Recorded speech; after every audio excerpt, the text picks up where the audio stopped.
Croeso, bawb. Welcome everyone. Mae'n braf cael eich cwmni. It's nice to have your company. Lilly Jones, Adnabod, corff y ferch, pedwar ar 10 oed. Yn ffurfiol, Lilly Jones, found identification of the body of the 14-year-old girl. Cyfres pedwar a phennod rhif, chant a 35. Series phone episode number 335. Papur Pawb. Everyone's paper. Hello everybody. Today's where are we? Heddiw yw dydd Mawrth, y 10 o Fehefin 2026. Today's Tuesday, the 30th of June 2026, ac mae hi'n 4 munud ar 10 I 11 o hwyr. Ac mae hi'n 4 munud ar 10 I 11 o hwyr. And it is 14 minutes to 11 p.m.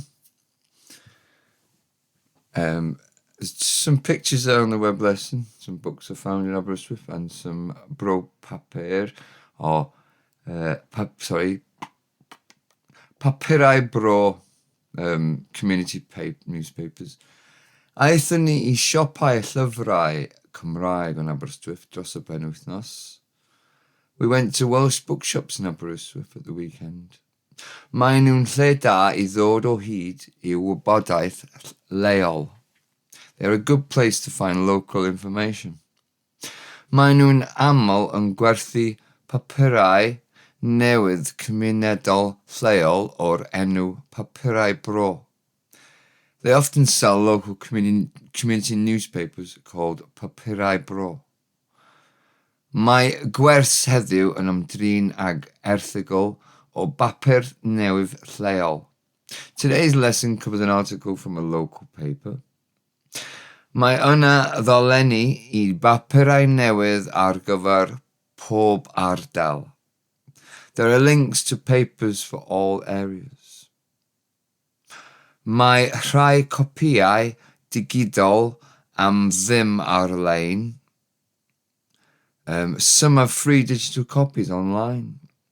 Gallwch defnyddio apiau, offer porwr, estyniadau, meddalwedd, a deallusrwydd artiffisial I gyfieithu.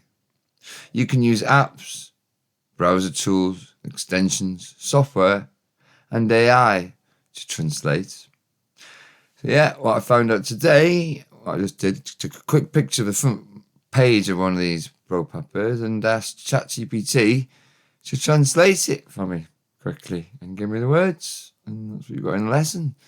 So quite useful. And there's digital copies of all these, of that one particular, for free on there. So you don't even have to do what I did where you take a photograph of it. You can just open the PDF in your browser and then ask like Copilot or whatever, any other tool that you've got with AI for it to translate it and do it bit by bit. So yeah, interesting stuff. Good places to find information. I like coming across new words and you just find lots of information that can lead you to finding groups on Facebook, walking groups, coffee mornings in Welsh. So you can go and speak to fluent speakers and try it out. I've done that a few times. Getting a bit distracted, aren't I? Where are we? Have I read all that bit? Yeah, I have. So there's some links there. One's for Ololfa, which means the lounge. It's one of the main printing companies in Wales. I think they got the head offices down near Aberystwyth before I went through there. Went past a place nearby. Had 2 local offices for Ololfa. Papurau bro, community newspapers. Facebook, Papur Pawb. So the Facebook for this local newspaper from an area near Aberystwyth. And their website and a link to where they've got their digital copies as well. Going back quite a few years as well. So interesting stuff. And I've got an article off the front page of that I'm pushing as well as for the lesson today. So I'm just going to read that out. A rydedd I wirfoddolwraig o Thri. Honour for an outstanding volunteer. Mae'r Eisteddfod Genedlaethol wedi cyhoeddi enwau'r rheini fydd yn cael ei derbyn I orsedd Cymru yn ystod Eisteddfod y Garreg Glas eleni. The National Eisteddfod has announced the names of those who will be admitted to the Gorsedd of Wales during this year's Eisteddfod at y Garreg Glas. Mae'r anrhydeddau'n cael eu cyflwyno'n flynyddol I gydnabod cyfraniad unigolion o bob rhan o Gymru yw cymunedau. These honours are awarded annually to recognise the contribution made by individuals from all parts of Wales to the communities. A diwylliant a'r Gymraeg, their culture and the Welsh language. Ac yn sicr, nid oes neb yn fwy heiddiannol o'r anrhydedd hyn na Jenny Jenkins o Parcau Aberystwyth. There is certainty no one more deserving of this honour than Jenny Jenkins from Parcau Aberystwyth. Mae Jenny yn adnaboddus yn mentref Talabont drwy fod yn aelod o deulu amlwg Southgates. Jenny is well known in the village of Talabont through being a member of the well-known Southgate family. Yn unol a thraddodiadau urddau anrhydedd Gorsedd Cymru, in accordance with the traditions of the Gorsedd of Wales Honour Society, mae pob aelod newydd yn ymuno fel derwydd. Every new member is admitted as a druid, ac mae gan bob un enw barddol ac yn cael ei dderbyn i'r wisgwerth neu'r wisglas yn ôl ei faes arbenigedd. And each person is given a bardic name and welcomed into either the green robe or the blue robe according to their field of expertise. Bydd ceremoni erddon cael ei chynnal ar faes yr Eisteddfod Genedlaethol fory Gwener, Seifed o Awst. The admission ceremony will take place on the National Eisteddfod Field on the morning of Friday, 7th of August. Mae Jenny wedi gwneud cyfraniad eithriadol a didal I waith dyngarol. I think that's how you pronounce it. Dyngarol. Jenny has made an exceptional unpaid contribution to humanitarian work. Nid yn unig yn ei chymuned leol hefyd ar lwyfan rhyngwladol, not only within a local community, but also on the international stage.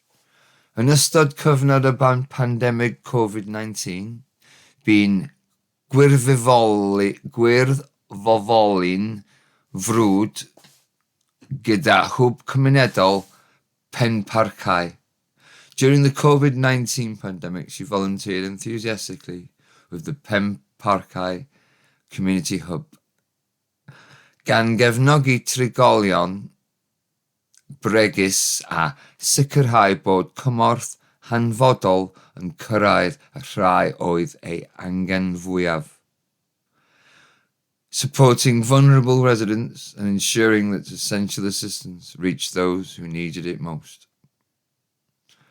Dechrau'r rhyfel yn yr Ukraine yn 2022, mae Jenny wedi ymgolli I ymdrechion cymorth rhyngwladol. Since the outbreak of the war in Ukraine in 2022, Jenny has devoted herself to international relief efforts. Gan deithio yna dro ar ôl tro. Travelling there again and again. 45 gwaith hyd yn hyn, 45 times so far. I gludo cyflenwadau brys. To transport emergency supplies. Mae wedi gwneud degau o deithiau yn casglu, trefnu a dosbarthu bwyd.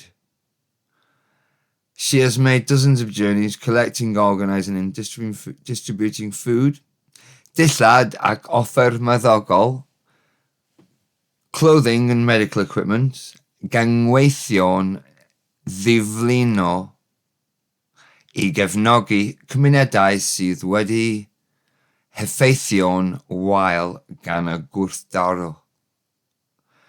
Working tirelessly to support communities badly affected by the conflict. Yn ystod y daith fwyaf diweddar, bu Jenny a thîm o wirfoddolwyr yn cludo 5 car a sawl lori yn llawn cyflenwadau hanfodol. During a most recent trip, Jenny and a team of volunteers transported 5 cars and several lorries loaded with essential supplies.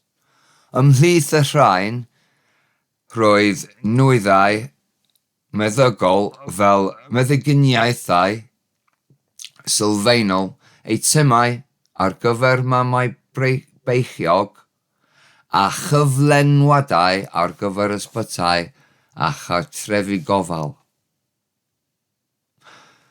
These included medical goods such as basic medicines, items for expectant mothers, and supplies for hospitals and care homes. Yn ogystal â'i gwaith ymarferol ar lawer gwlad, mae Jenny yn defnyddio'r Gymraeg yn weithredol I godi ymwybyddiaeth o'r sefyllfa. Alongside her practical work on the ground, Jenny actively uses the Welsh language to raise awareness of the situation. Gan ymweld ag ysgolion a siarad mewn digwyddiadau cymunedol.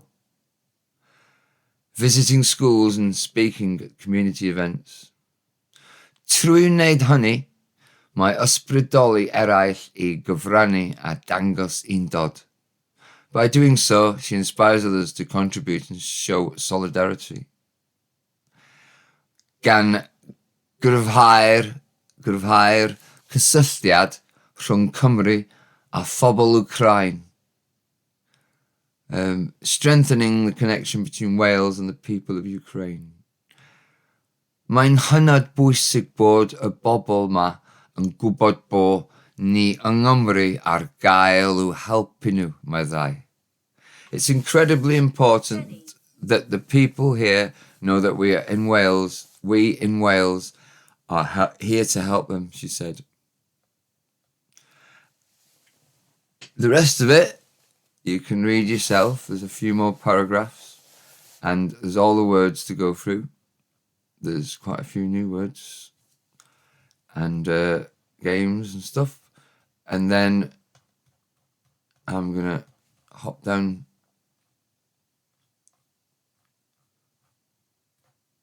to the news. Rhybydd olaf cyhoeddi camau ymhyryddaeth brys ar fwrdd iechyd Betsy Cadwaladr. Last warning announcing emergency intervention measures on the Betsy Cadwaladr Health Board. Morywolaeth y Trallwng, cyhyddo dyn o lofurddiaeth. Welsh pool death, man charged with murder. Eryri, dod o hyd I gorff wrth chwilio am ddyn. 74 oed, oedd ar goll. Snowdonia, a body was found in the search for a missing 74-year-old man. Daeth bws newydd rhwng y gogledd a'r de I gymryd awr yn llai. New bus journey between north and south to take an hour less. Gwynedd dyn o dioddef anaf difrifol ar draeth wedi iddo agor potel gwrw a chyllell. Gwynedd, a man suffers a serious injury on a beach after he opened a beer bottle with a knife. More news items there to read out and some of the sentences and stuff. So that's it. I think we've gone over yet. I'll catch you tomorrow. Thanks for listening.